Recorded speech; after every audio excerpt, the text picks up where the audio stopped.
श्रीमती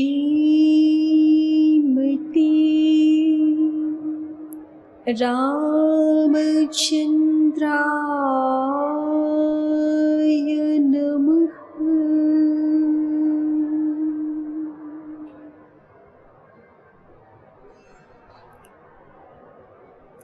आपदामपहर्तारं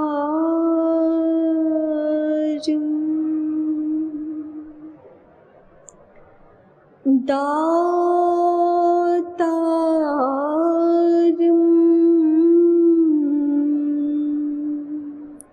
सर्वसम्पदां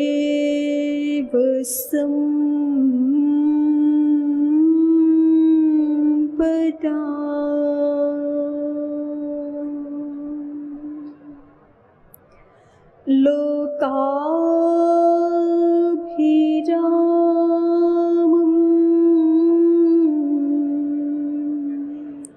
श्रीरामं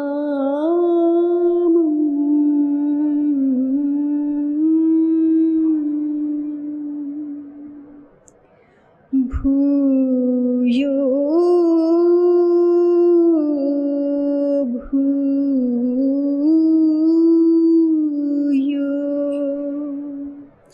नमाम्यहम्।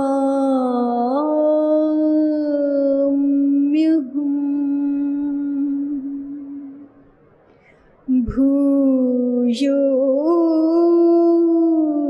भूयो नमाम्यहम्।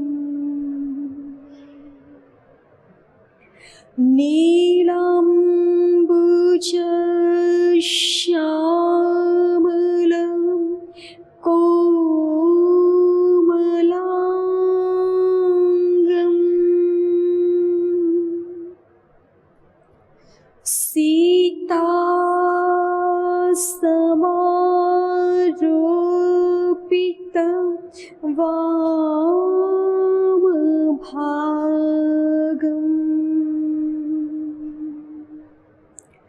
पाणौ महासायक चारुचापम्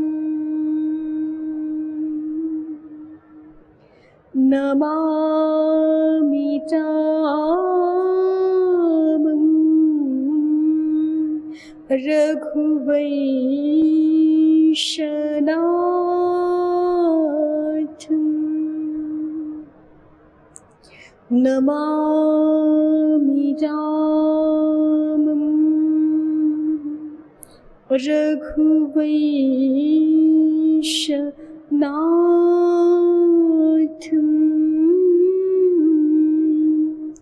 नमामि रामं रघुवंशनाथम्।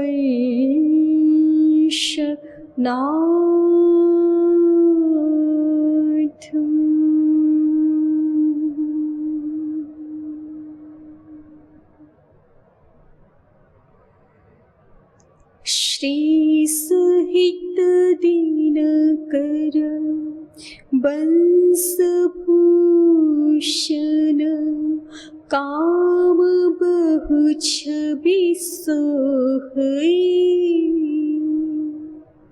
नव अम्बुधर बर गाट अम्बर पीत सुर मन मोहई। मुकुटांगदादि विचित्र भूषण अंग अंगन ही प्रति सजी।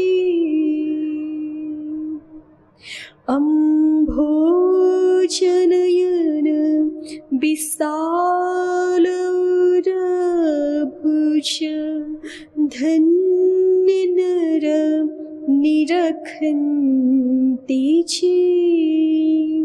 धन्य नर निरखन्ति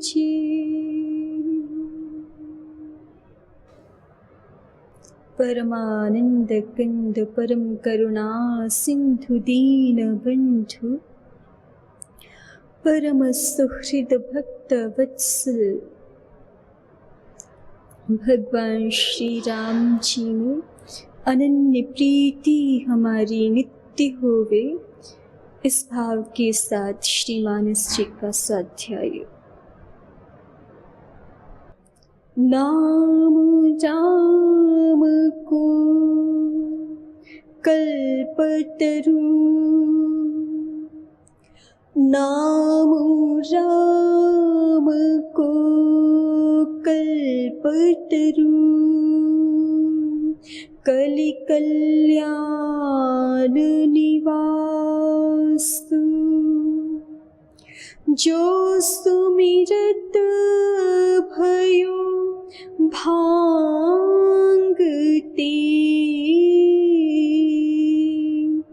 तुलसी तुलसीदासु।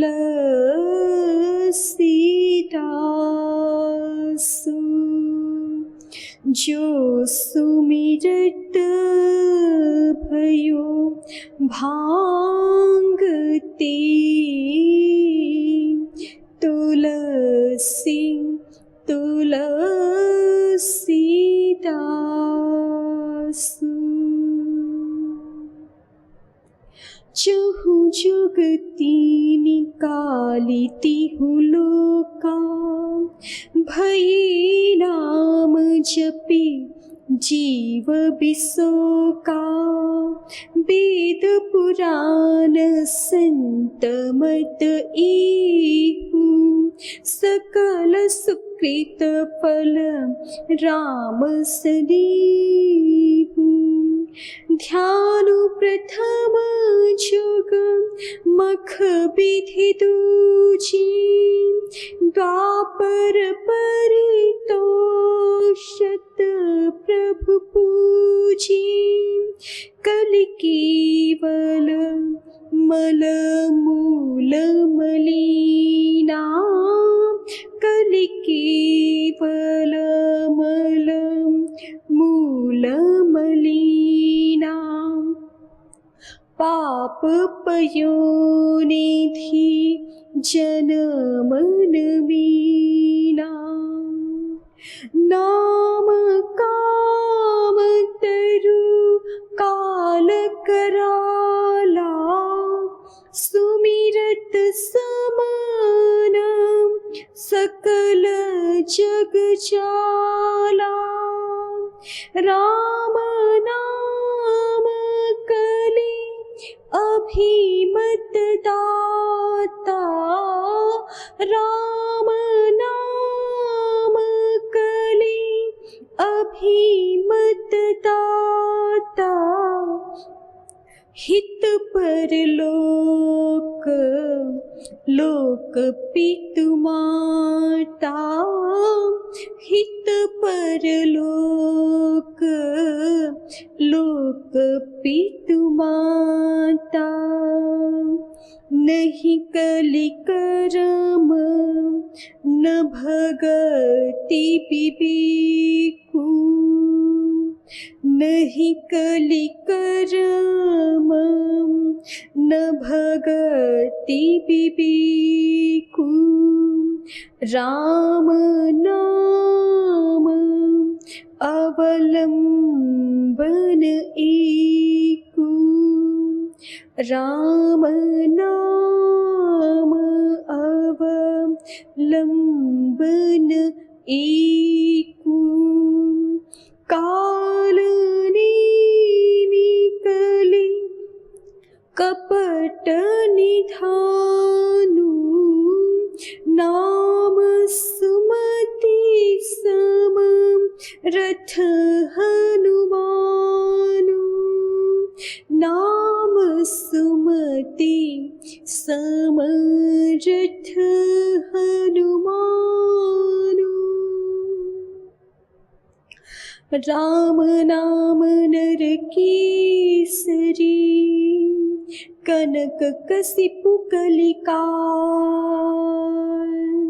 जापक जन प्रहलाद, छिमी पालिहित सुरसाल।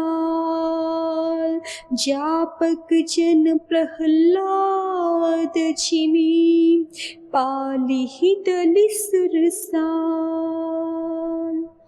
भायक भाय अनख आलस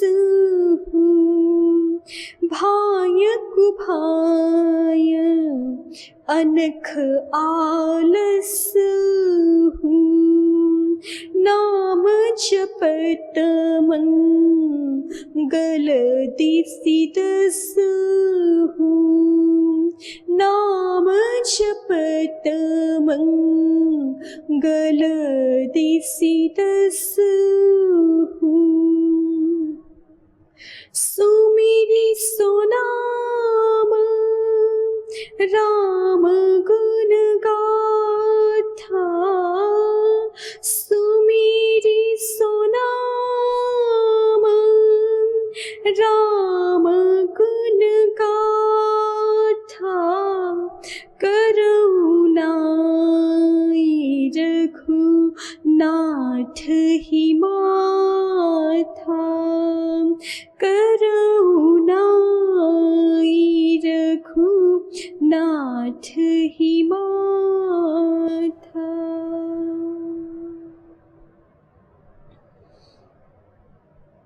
गोस्वामी तुलसीदास महाराज जी भगवान नाम के पवित्र महात्म्य का वर्णन कर रहे हैं। नाम राम को कल्पतरु कलि कल्याण निवासु। जो सुमिरत भयो भांगते तुलसी तुलसी दासु। इस कलिकाल में राम नाम सभी कल्याणों का गृह है, सभी कल्याणों का निवासभूत स्थान है, जिसमें सारे कल्याण आकर के बसते हैं, निवास करते हैं। ऐसा भगवान श्री राम जी का पावन नाम है। और कल्पतरु, नाम राम को कल्पतरु, कलियुग में ये सब मनुष्यों के लिए, सब प्राणियों के लिए कल्पतरु के समान है। अर्थात नाम का आश्रय लेने से, नाम की छाह में आ जाने से, जिस प्रकार से कल्पतरु समस्त कामनाओं को पूर्ण करने वाला होता है, उसी तरह से भगवान नाम का आश्रय भी समस्त कामनाओं को पूर्ण करने वाला है और अंततः मनुष्य को आप्त काम, पूर्ण काम कर देने वाला है। ऐसा भगवान नाम का पवित्र सामर्थ्य है। जो सुमिरत भयो भांगते तुलसी तुलसी दास। और तुलसीदास महाराज जी स्वयं अपने बारे में निवेदन कर रहे हैं कि इस दास तुलसी में यदि जो कुछ भी जीवन में उत्तम है तो वह सारा भगवान नाम के प्रसाद से ही है, भगवान नाम की कृपा से ही है। दास तुलसी ने जो कुछ भी जीवन में प्राप्त किया है वह सब नाम का ही कृपा प्रसाद है। जो सुमिरत भयो भांगते तुलसी तुलसी दास।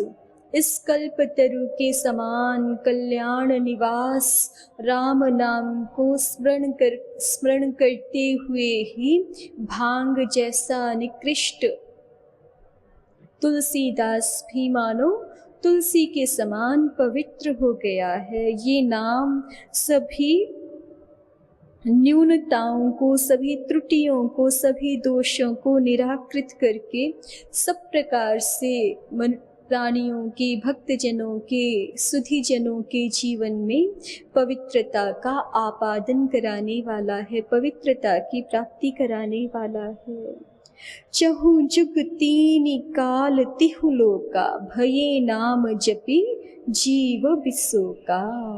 तुलसीदास महाराज जी कहते हैं चारों युगों में और तीनों कालों में, सतयुग, त्रेता युग, द्वापर और कलिकाल, तीनों ही युगों में, तीनों कालों में, भूत भविष्य वर्तमान कालों में और तिहु लोका, तीनों लोकों में, पृथ्वी, अंतरिक्ष, द्युलोक, इन तीनों में ही भये नाम जपि जीव विश्व का, नाम जप के सामर्थ्य से, नाम को जप करके अनेकानेक जीव शोक रहित हुए हैं।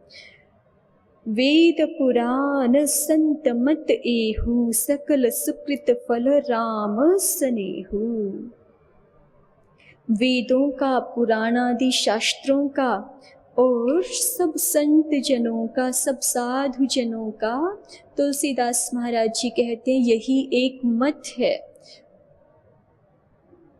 कि सारे के सारे कोई व्यक्ति जो सारे पुण्य करता है, सकल सुकृत फल राम सनेहु, उन सब पुण्य कर्मों का फल ये है कि हमें भगवत प्रेम की प्राप्ति हो जाए, भगवान श्री राम जी के चरणों में हमारी प्रीति, अनुरक्ति, हमारा स्नेह हो जाए।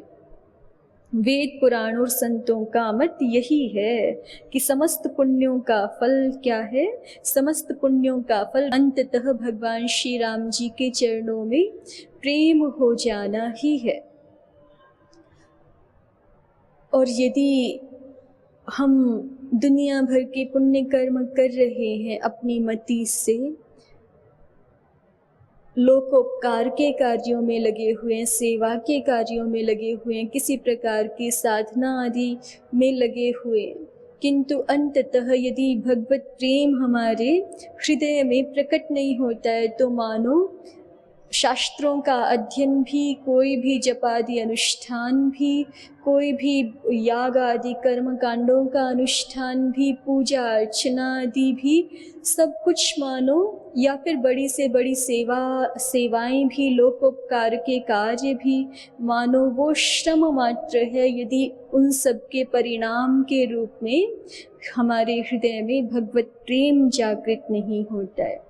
ये सभी के सभी शास्त्रों का, सभी साधु जनों का, महापुरुषों का, दिव्य जनों का, सिद्ध जनों का ये एक मत से निर्णय है कि यदि कोई व्यक्ति पुण्यवान है, वस्तुतः पुण्यवान है, तो कैसे जाना जाता है कि जिसकी भगवान श्री राम जी के चरणों में अनुरक्ति है वही वास्तव में पुण्यवान है। उसी को पुण्यवान समझना चाहिए, उसी के जीवन को पुण्यमय जानना चाहिए। वेद पुराण संत मत एहु, सकल सुकृत फल राम सनेहु। ध्यान प्रथम जुग मख विधि दूजे, द्वापर परितोषत प्रभु पूजे। कलि केवल मल मूल मलिना, पाप पयोनिधि जन मन मीना। तुलसीदास महाराज जी कह रहे हैं कि चारों युगों का अपना अपना एक विशेष प्रभाव होता है और अपना अपना वहाँ पर विशेष विधि होती है। तो ध्यानु प्रथम युग, जो प्रथम युग है सतयुग, उसकी ये रीति रही है कि उसमें सतयुग में जो मनुष्य हैं वो बहुत सात्विक हैं, ध्यान परायण हैं, ध्यान करने में समर्थ हैं। हम लोगों की तरह नहीं है कि 2-4 मिनट भी ध्यान हमारा एकाग्र होता नहीं है, वृत्ति रहित हमारा चित्त होता नहीं है। सतयुग के सत्वपरायण लोग हैं, तो सत्वपरायण सात्विक चित्त वृत्ति वाले लोग, उनके लिए ध्यान की विधि का विधान है शास्त्रों में, और वो लोग ध्यान के द्वारा भगवान जी का साक्षात कर लेते हैं, भगवान जी का को पा लेते हैं, भगवत प्रेम की प्राप्ति कर लेते हैं, भगवान जी को परितुष्ट कर लेते हैं अपने ध्यान के द्वारा, अपनी सात्विक वृत्तियों के द्वारा। तो ध्यान ये भगवत प्राप्ति का उपाय कहा गया है सतयुग के प्राणियों के लिए। ध्यान प्रथम युग मख विधि दूजे, और जो त्रेता युग के मनुष्य हैं उनके लिए यागों का विधान किया गया है कि वो यजन के द्वारा, इष्टियों के द्वारा भगवान का पूजन करें, भगवान को प्रसन्न करें। तो त्रेता युग के मनुष्य भी अति संपन्न हैं और उनके पास सात्विक पदार्थों की प्रचुरता है। अभी तो जैसे हम याग भी करना चाहें कोई, तो जो याग होते हैं बहुत दीर्घकालिक भी होते हैं। तो अभी तो मनुष्यों की आयु भी बहुत कम है, उतने समय में दीर्घकालिक यागों का संपादन भी नहीं हो सकता। और फिर अभी पदार्थों में भी उतनी सात्विकता, शुद्धता, पवित्रता रही नहीं है कि याग के अनुसार हम पूर्ण विधि का पालन कर सके। तो त्रेता के प्राणियों के लिए, त्रेता के मनुष्यों के लिए विधि है कि वो याग से, यजन से भगवान का परितोषण करें, भगवान की प्रीति को प्राप्त करें, उनकी प्रसन्नता को प्राप्त करें। ध्यान प्रथम जुग मख विधि दूजे, द्वापर परितोषित प्रभु पूजे। और फिर तीसरा युग है द्वापर युग। तो द्वापर युग में प्रभु की प्रसन्नता प्राप्त करने की विधि क्या है? तो उसमें कहते हैं कि भगवान के जो अर्चावतार हैं, भगवान के जो विग्रह रूप हैं, उनका सविधि पूजन करके, पूजन अर्चन करके, अष्टयाम पूजन अर्चन करके द्वापर युग में भक्तजन भगवान की प्रसन्नता को प्राप्त कर लेते हैं। द्वापर में पूजन से भगवान प्रसन्न होते हैं। किंतु कलियुग में क्या स्थिति है? तो कहा कलि केवल मल मूल मलिना। कलियुग तो केवल मल का ही मूल है, पाप की ही जड़ है और मलिन है। कलियुग के प्रभाव से, समय का भी, काल का भी अपना एक प्रभाव होता है। तो कलियुग के प्रभाव से स्वभावतः ही मनुष्य की चित्तवृत्ति में दोष है, चित्तवृत्तियाँ दोषयुक्त हैं और सात्विकता उतनी नहीं है, ना वो भगवान का पूजन अर्चन कर पा रहा है ठीक से, ना यज्ञ विधियों का संपादन और ध्यान तो मानो अशक्य ही है कलियुग के प्राणियों के लिए। तो फिर क्या उपाय है? कलियुग के मनुष्य भगवान की प्रसन्नता को, भगवान की प्रीति को कैसे प्राप्त करें? तो उसके लिए कहते हैं कि यद्यपि ऐसी स्थिति है, कलियुग का बहुत दुष्प्रभाव है। कलि केवल मल मूल मलिना, पाप पयोनिधि जन मन मीना। और कलियुग की स्थिति ऐसी है कि मानो मनुष्यों का मन पाप रूपी समुद्र में मछली के समान बना हुआ है, मछली बना हुआ है। मछली जैसे पानी में ही विचरण करती है, वैसे कलियुग के प्राणियों का मन मछली बनकर के पाप रूपी समुद्र में ही विचरण करता रहता है, अर्थात पाप से कभी अलग होना ही नहीं चाहता।